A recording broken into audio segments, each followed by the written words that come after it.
Happy New Year, gamers! Welcome back to 180 MTG. My name is Ryan Overturf, and today I'm going to talk about one of my personal projects, one of my recent constructions I call the Omniscience Stack. So there's a couple things with this cube. This is my first emblem cube. I'll define that. It's largely inspired by Omniscience Draft on Magic Arena. I'm going to go over that a little bit in the intro here. And it's also very similar to what is called a Type 4 stack. So three quick things to define. First of all, an emblem cube. That's a cube where every player gets an emblem at the start of the game. It's an effect that kind of defines usually a rule setting kind of thing.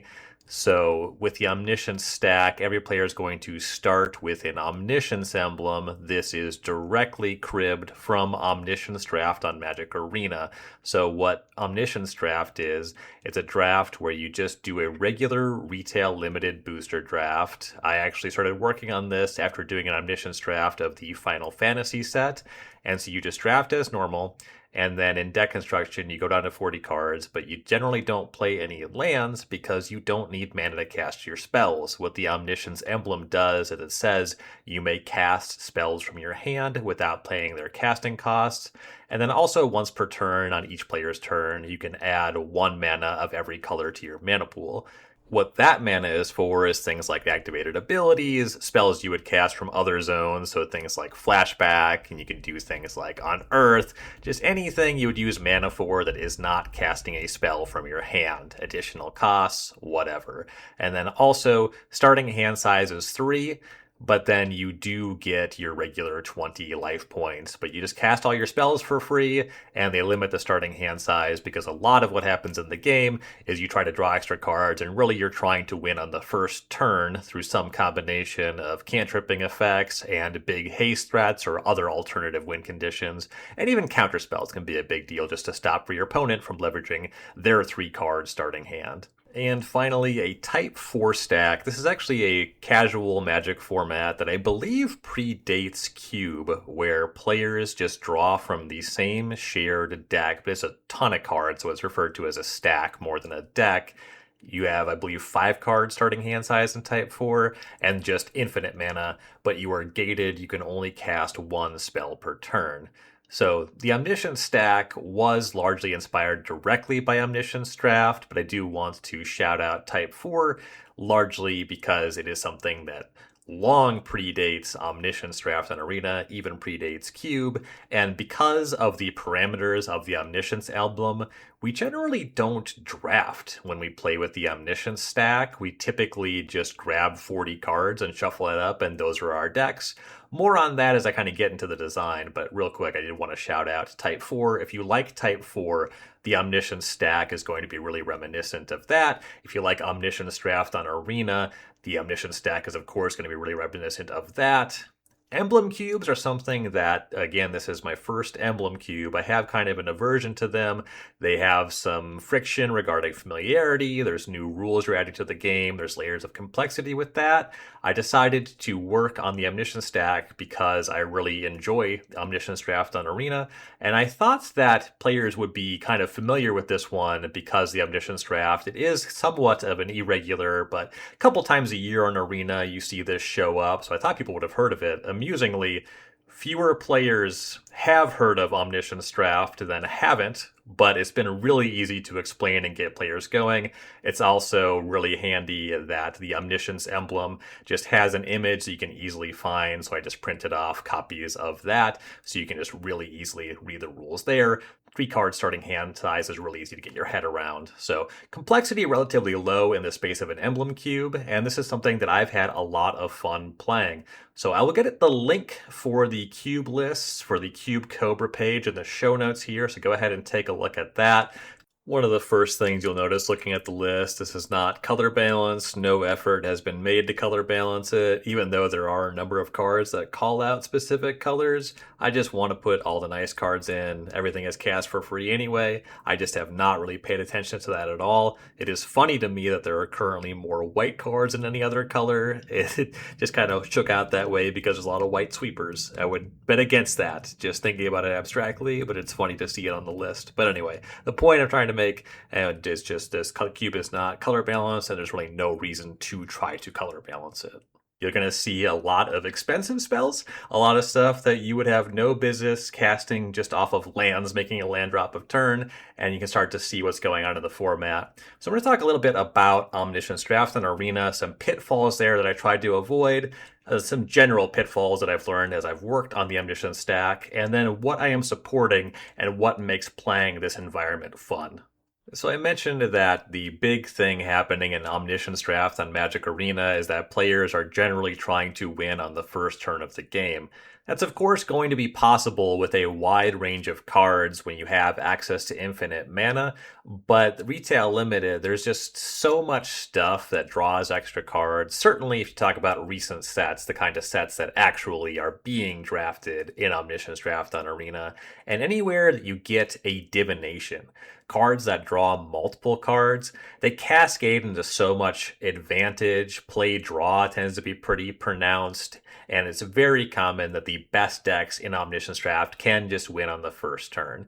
It's really fun to play. It's like a sickos only thing, but the games are not very good. You're mostly trying to draft as many divinations as possible and ideally go first, maybe with a counter spell or some other kind of interaction to break serve in the situations where you find yourself on the draw, but you can't really mulligan into that kind of stuff because the starting hand size is 3. You can mulligan to 2 if you're so inclined, but it's pretty rare and not very strong to mulligan in the format. So immediately when I started working on my own Omniscience project, I wanted to make sure not to have any divinations.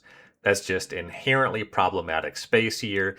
The snowballing advantages, they just get too out of control too quickly. The games are really over before they start too often when you have players drawing multiple cards.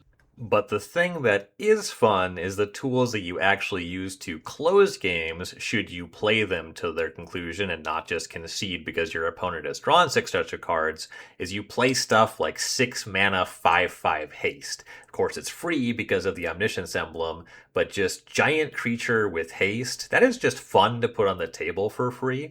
And so as I was working on my own environment, I wanted to latch on to the things that were fun and exciting, and also importantly, that did not lead to players completely monopolizing the game and taking very long, essentially storm combo turns. So I'm not doing anything with drawing extra cards, and I'm not trying to have like storm combo finishes, but I am trying to facilitate games where you can cast stuff for free that is just outrageous to see in play on turn 1 of the game, and to the extent that is possible, involve some back and forth where both players get the opportunity to do this. So the first category of card I really latched onto expanding this project was just nostalgic large creatures. I don't want to go all the way into just outrageous stuff that they print today because the power level gets so high, there's not a lot of game to be played with infinite mana. But if you go back in time, 20 some years, there's some cards that are really fun and exciting that don't automatically close the game. A Chroma Angel of Wrath, just giant flying haste angel with a ton of keywords. Phage the Untouchable is a classic one that's from Legions, the first set when I started playing. It's a 7 mana 4/4. When it damages a player, they lose the game, but if Phage enters from anywhere other than your hand, you lose the game. And it's just a really cool card, like that text box. Just seems like something that would be powerful to a new player. So a lot of the card choices here are really trying to appeal to the kind of stuff that was happening on the kitchen table when I started playing. Darksteel Colossus is actually a quite powerful card in this environment. 11/11 Trample Indestructible. I didn't want to go all the way up to Blightsteel Colossus because I don't want to have cards that can quite easily close the game in one hit on their own, but I do want to have some cards that are clearly not messing around. A kind of card in this space that I have a good sampling of that really are difficult to make work in Cube are the giant creatures that have an ability that only does anything if you cast them from your hand. So they're the kind of things that cost like 8 mana, aren't good to reanimate because they won't have their ability, but because of the Omniscience emblem, they get some shine here. Cards like Reaver Demon, an 8 mana 6/6 flyer. When it comes into play, if you played it from your hand, you destroy all non-artifact, non-black creatures. That's the kind of thing where you're just not going to see this card in a cube. It's unrealistic to cast and it's kind of meaningless to reanimate. So you get to see some cards there. I remember this card coming out in Mirrodin. We would play cards like this at the kitchen table. It's fun to have them in an environment here where they're playable again. Things like Myojins from original Kamigawa. I include some newer ones from the Commander decks as well, just because I've really enjoyed this cast it from your hand space. Also, Indestructible ends up playing really well. Some of that is I want to make sure there's some amount of interaction and back and forth with every kind of card type here. This is the kind of thing you could get into trouble with in more normal cubes where you kind of over-engineer things and it's like, well, I want there to be an answer to everything, but in this wacky format where everything's free, it does lead to kind of more ridiculous games and more exciting moments. So indestructible creatures are kind of an answer to the fact that the cube has a lot of sweepers because you can just cast all your cards from free. So you're going to want to have some Wrath of God adjacent effects because your opponent's just casting a bunch of like 8/8s.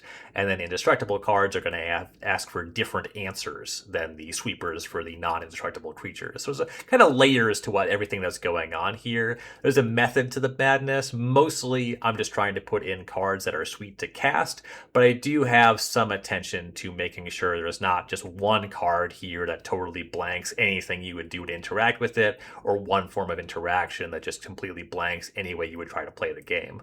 Haste ends up being a very important keyword for that infrastructure because sweepers tend to operate at sorcery speed, and so you want to have haste creatures so you can cast them and even have a few effects that give all of your creatures haste, which is pretty meaningful for posting a come out of nowhere kind of victory or just dealing massive chunks of damage.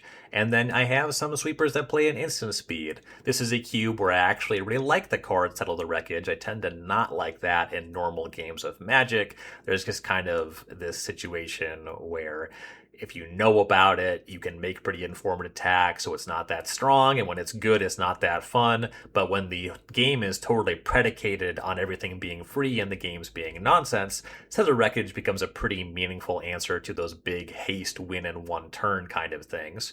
And also, in an environment where there's no basic lands to tutor up, that's also kind of a funny thing. It's fun that some of the cards have lines of text that are kind of meaningless. Like, it's like, oh, go and search for your basic lands. Like, reminding your opponents to search after you settle the wreckage here is pretty funny, kind of a nice little dagger there.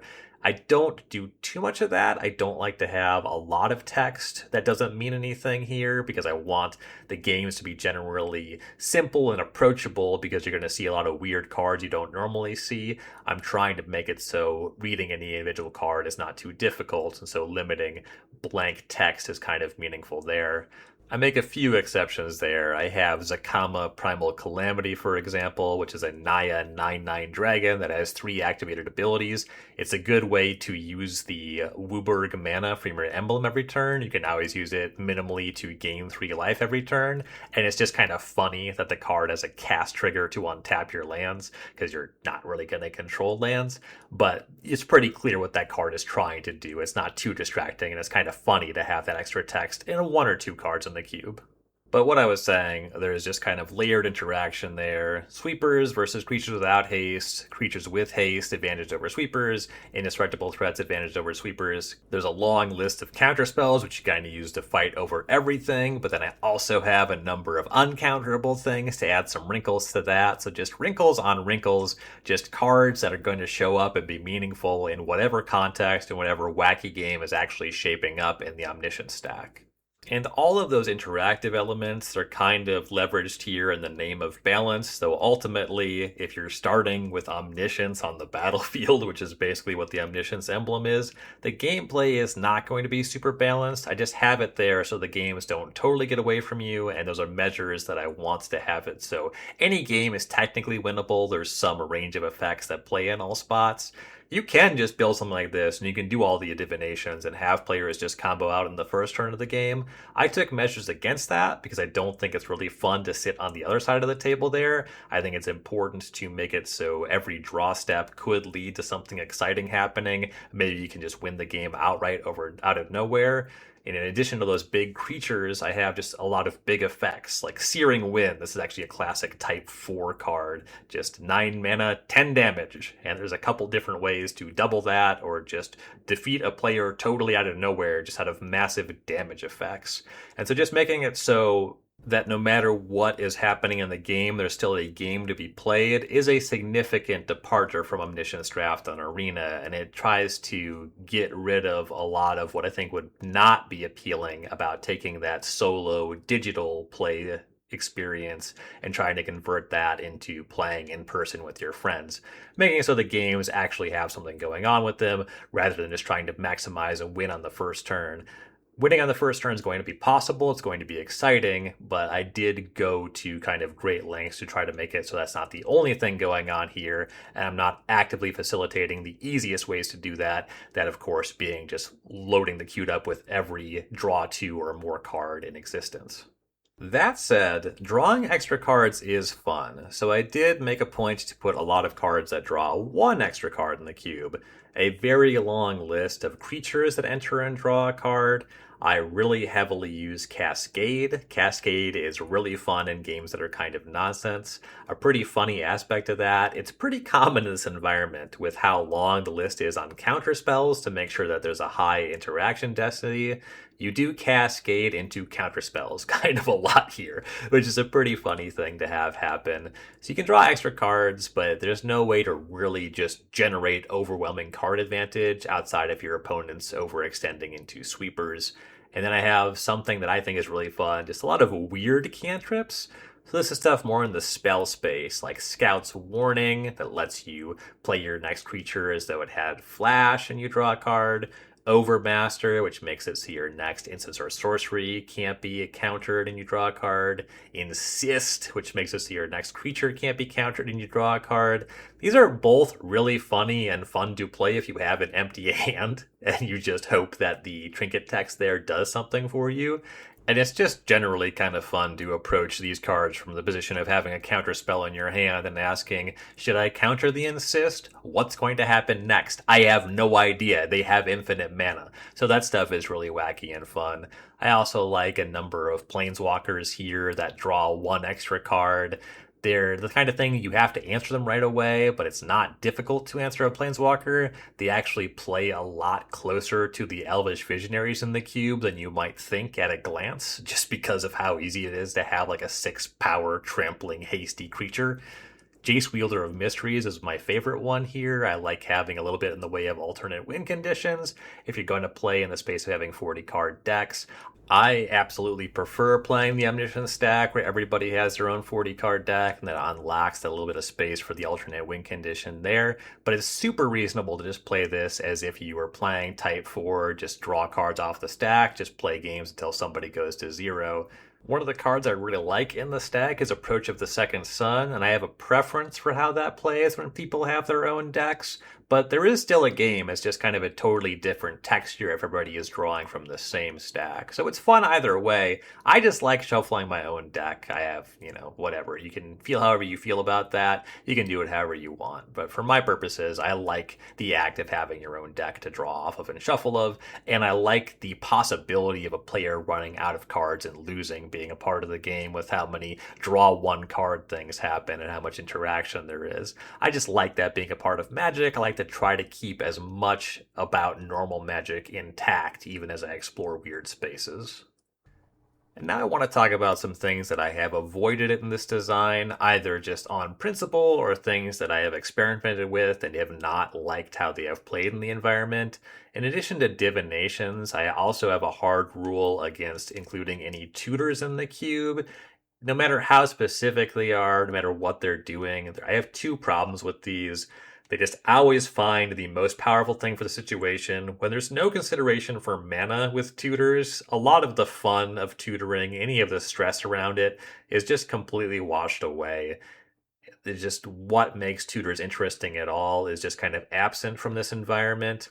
And then also, I do a lot of playing this cube where you just grab 40 random cards. And I don't want to play games where somebody reads every card in their deck. I just want you to draw off of the top and play the cards that you're dealt. It is designed to be fun doing that, and tutors will really slow down that experience and also in other ways really cheapen that experience. So pretty anti-tutor. In addition to not having like storm combo decks, I also don't like prison effects.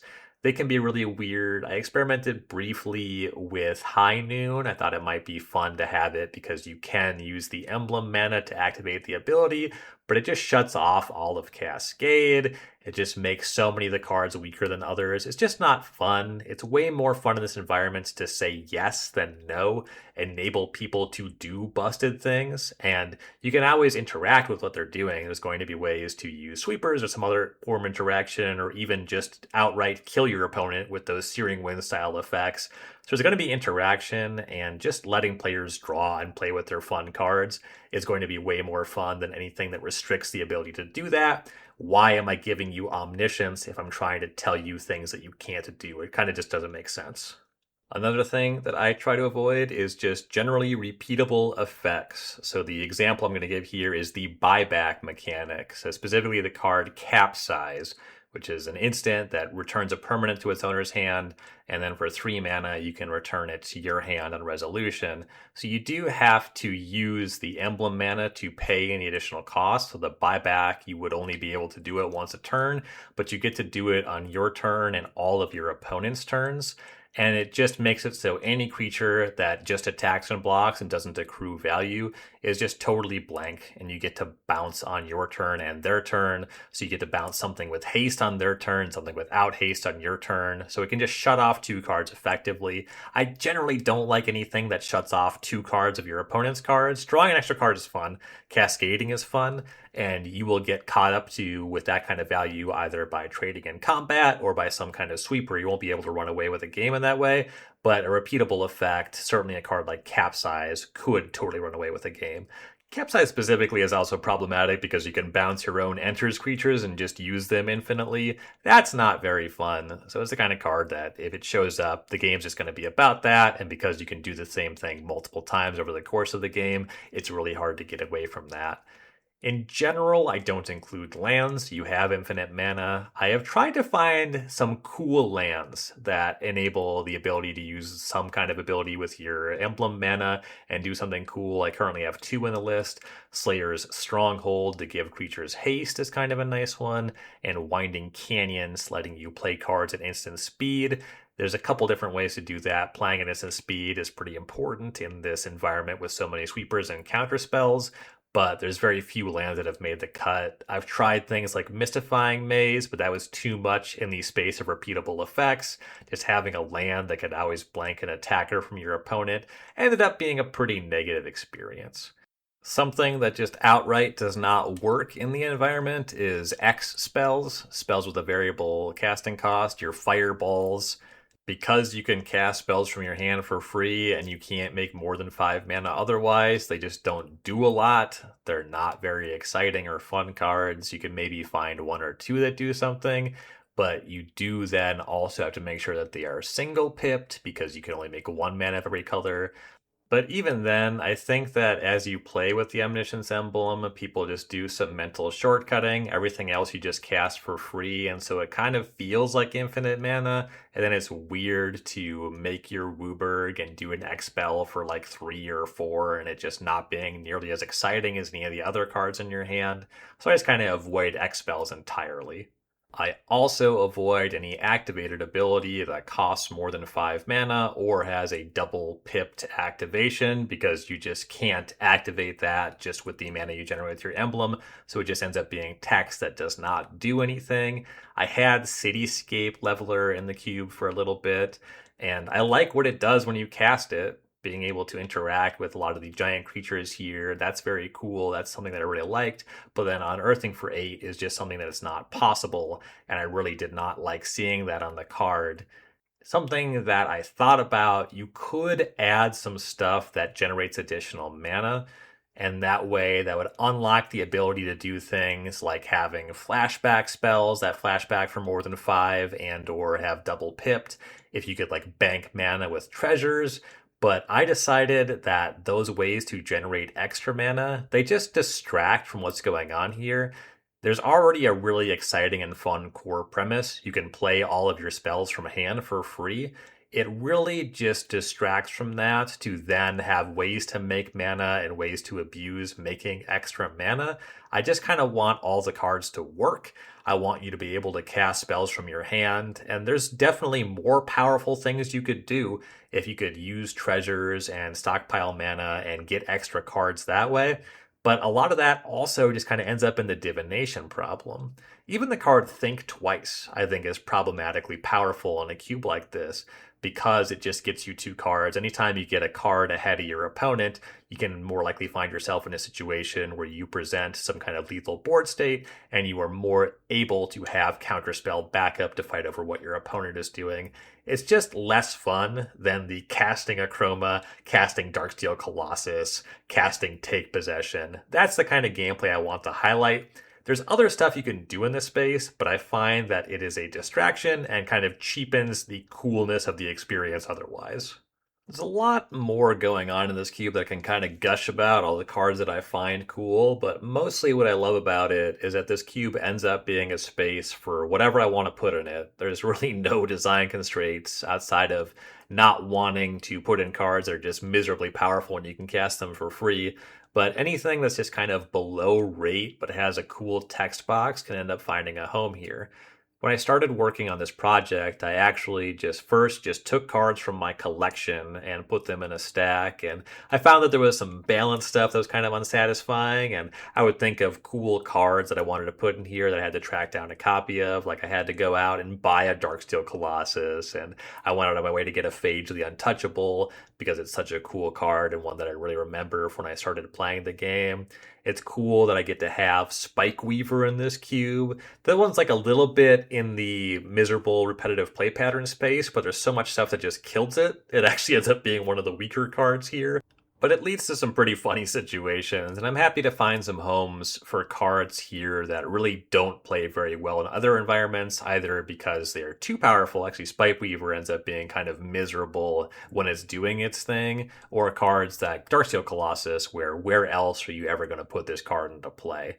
So it makes me really happy to have these cards show up here. And there's a number of cards that are on the expensive side in my list. Those are generally going to be cards that I had laying around. There's nothing here that I would say is load bearing on an individual card level. In fact, as I maintain this cube longer, I just have started adding more cards. At first, I was doing a lot of churn, accounting for things that I was not liking how they played, maybe things that weren't quite as strong as other stuff going on. And then also, I wanted to highlight, or I wanted to make sure to get a lot of Cascade in there because Cascade was playing really fun. Get a lot of those when you cast it from your hand kind of effects, tracking down all the weird cantrips, and then getting rid of everything over time that I felt was kind of a negative play experience.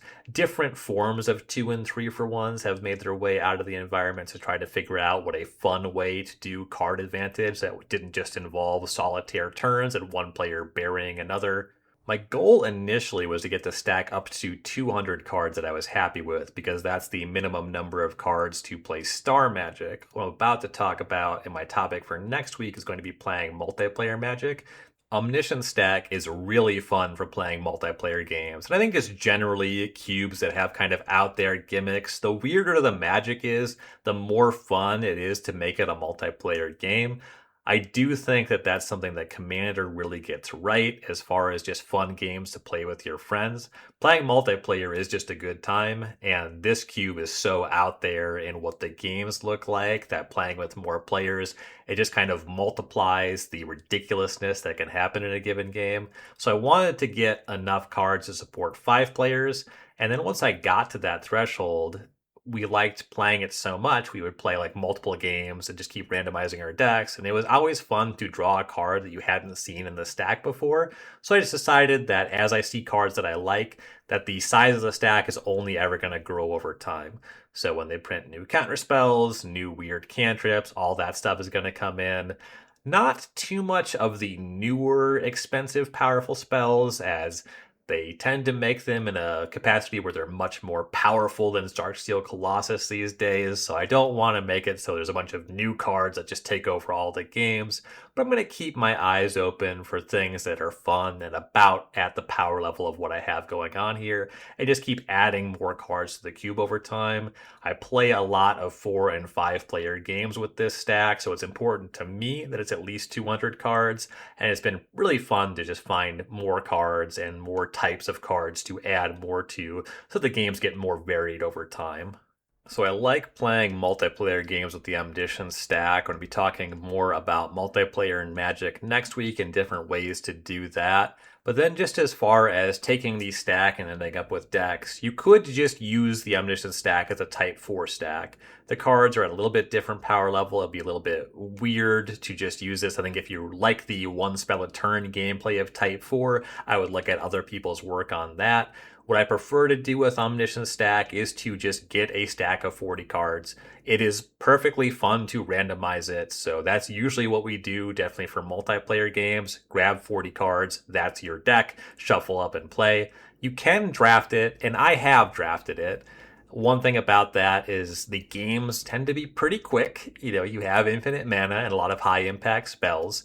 When I draft, I like to try to play like best 3 of 5 or best 5 of 7, just so that I spend a decent amount of time playing the games relative to the amount of time that it takes to draft an actual 40 card deck. One thing I will say, if you're going to draft, I recommend a draft style where you end up with exactly 40 cards, as sideboarding here is kind of completely pointless. You can always cast your spells, and there's just enough stuff going on texturally where there's not like a silver bullet that's going to be in your sideboard. You're going to want to play your sweepers always, so not really a lot of sense in the sideboarding. It's just more headachy. It's not really worth thinking about. Just get 40 cards, shuffle them up. Conveniently, Minneapolis Draft drafts exactly 40 cards, so that's a good way to do this with 2 players. And then if you want to draft with more, I would just do 4 packs of 10, or just something that cleanly comes out to 40. I guess you could do 2 20s. I don't know. Whatever weird thing you want to do. 8 5s. Just any quantity of packs and size of pack where players conclude the draft with 40 cards in their pool, so you can just shuffle up and play your deck. I do also want to say that Omniscience Stack is a great cube for Pai-Gow Magic. If you're not familiar with Pai-Gow Magic, it's something that players do often with retail booster packs. You open up a pack, you make 5 3-card decks, and then you play your decks one at a time. It tends to be you lay your 5 decks out face down, your opponent chooses one of them, you choose one of theirs, and you play games with infinite mana and 5 life. Conveniently, this entire environment is designed around infinite mana, so it lines up pretty well, and then those games will often be decided on the first turn in this environment, and not uncommonly if you're just using retail booster draft, but Pai-Gow plays pretty well here, and there's a number of cards here that I try to exclude cards that are just blanks in Pai-Gow. There ends up being a few cards, like those weird cantrips aren't anything, because when you play Pai-Gow, you start with your entire 3-card deck in your hand, you don't lose from drawing extra cards, but you don't have extra cards to draw. It's like those weird cantrips don't really play. I've tried to avoid generally cards that are totally blank in Pai-Gow. You always end up with some of them, no matter how you're playing. Like a retail booster pack is going to have basic lands, for example. So there's always some stuff that does nothing, but I do curate my list with a little bit of mind to that, just trying to get you some things that'll play no matter how you play it, and I do enjoy playing Pai-Gow with the Omniscience Stack. And then a number of the cards in the stack tend to have some consideration to playing multiplayer. One of the more recent things I decided to really highlight in the cube is just cards that deal damage to all of your opponents, so their damage output is much higher in multiplayer games. So there's some stuff that doesn't play as well in 2-player games. It's always going to be the case that cards are of different quality. Like, it's not a completely narrow power band, and you have infinite mana, so no matter what you can do, everything costs the same amount. So there's a priority on things being weird. I think that the Omniscience Stack is probably better for playing weird formats and for playing multiplayer games than it is going to be a competitive way for 2 players to sit down and draft against each other. But Pai-Gow is really fun for 2 players, and just random 40-card decks is really fun for 3 or more players. And that's the Omniscience Stack. This has been a real hit with my local playgroup ever since I put it together. I actually spent a decent amount of time when I was initially trying to get those base 200 cards for the list, just shuffling up 40 card decks and playing quick games against myself because there's not a lot going on. It's pretty easy to navigate those games, and I wanted to make sure that I wasn't presenting something that was kind of miserable in the way of those solitaire games on Arena Omniscience Draft or differently miserable. I went through a lot of iterations of things to find what I liked, what I didn't like, and making sure I wasn't presenting ways to just completely eliminate one player's resources or for one player to totally run away, generating their own resources. So that was kind of fun to do. It's really easy to explore that, and I'm not going to say this environment is like balanced. In fact, because I am managing so many different ways to play, it's more zany and wacky than anything, but I did take a lot of care in making sure that the games are fun here and to avoid the pitfalls that I perceive Magic Arena's Omniscience Draft happening if you wanted to port that into a live play experience.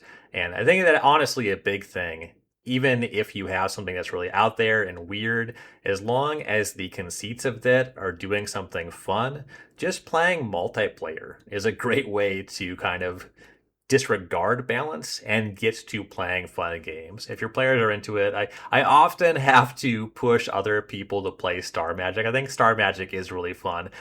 But that's next week's topic. Next week, I'm going to be talking all about multiplayer Magic, different ways to play with more than two players.